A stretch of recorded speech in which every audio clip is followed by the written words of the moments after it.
अक्षत के बाबा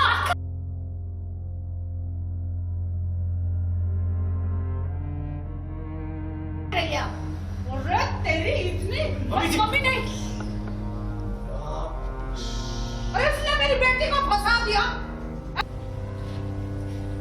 मैं सब सही कह रही हूँ तेरे बारे में। बस कीजिए मम्मी जी, बस बहुत बोल लिया आपने, अब आप कुछ नहीं बोलेंगी।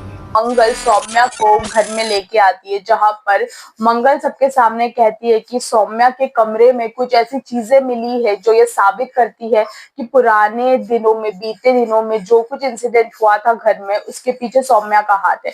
जहां पर सौम्या अपने सफाई में ये कहते हुए नजर आ रही है कि वो चीजें जो उन्होंने रखी थी वो उनके बच्चे की याद में रखी थी, साथ ही जो कांच का टुकड़ा और धागा रखा था वो भी अपने बच्चे की याद में रखा था। जैसे ही आदित्य सुनता है, आदित्य जैसे ही सौम्या के पास चला जाता है तो चाची और लिपिका में काफी ज्यादा बहसबाजी होते हुए नजर आ रही है और आदित्य डिसीजन लेता है और कहता है कि चाची और लिपिका को घर से जाने के लिए, घर छोड़ने के लिए कहते हैं। कुछ नहीं मिला है मांझे में। तो ये बताइए, आपके कमरे में जो ये कांच मिला है वो कहाँ से आया?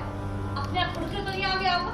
जिसे भी पूछ लीजिए आप, इन्होंने मुझ पर इल्जाम लगाया था कि वो कांच वाला मांझा मैं लेकर आई, जबकि मैंने आपसे कहा था कि मैं सादा मांझा लेकर, लेकिन मैंने आपसे कहा था कि मैं सादा मांझा लेकर आई और बीच में मेरा मांझा कहीं गायब हो गया। उसका जवाब मिल गया है मुझे। ये कांच का टुकड़ा मुझे इनके कमरे से मिला है। मम्मी नहीं। अरे उसने मेरी बेटी को फंसा दिया। पहले उसे मारने की कोशिश करी इस चुड़ैल ने। उसे वहाँ हॉस्पिटल के कमरे में बंद कर आई, हमने इसके लिए छोड़ आई है। अरे ये बहुत खतरनाक है। हाँ, अभी इसी बात। क्या? किस बात की माफी? मेरी मम्मी ने तो सिर्फ जवाब ही मांगा था ना सौम्या जी से। उसके लिए ये क्यों माफी मांगेगी? माफी तो सौम्या जी को मांगनी चाहिए, मुझ पर झूठा इल्जाम लगाने के लिए।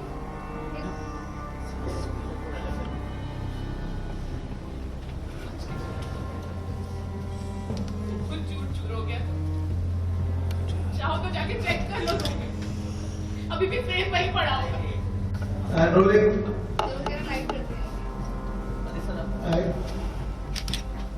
Action.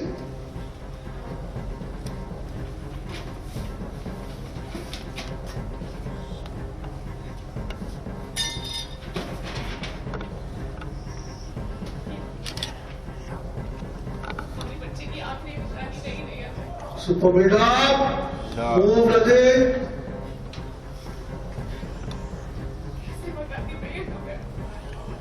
ये लोग इस तरह मुझ पे ब्लेम कैसे डाल सकते हैं? मैं कुछ नहीं जानती है मांझे के बारे में। ये कांच वांच डालना मुझे आता भी नहीं है। मैं ऐसा क्यों करूंगी मैं ऐसा? क्यों करूंगी तो ऐसा बोल रही है जैसे राजा हरिश्चंद्र की इकलौती औलाद है, कभी झूठ नहीं बोलेगी चाहे नाड़ फट जाए। हाँ? अरे मैं तुझे अच्छी तरह जानती हूँ लोमड़ी, तो कितनी चालाक है। 900 चूहे खा के बिल्ली हज को चली। ये लोग इस तरह मेरी इंसल्ट कर रहे हैं, तुम कुछ नहीं कहोगे? मगर तुम सौम्या पर ऐसे इल्जाम नहीं लगा सकते। इल्जाम नहीं लगा रही हूँ, ना ही कोई इंसल्ट कर रहा है इनकी। ये जवाब दे दे तो बात खत्म हो जाएगी।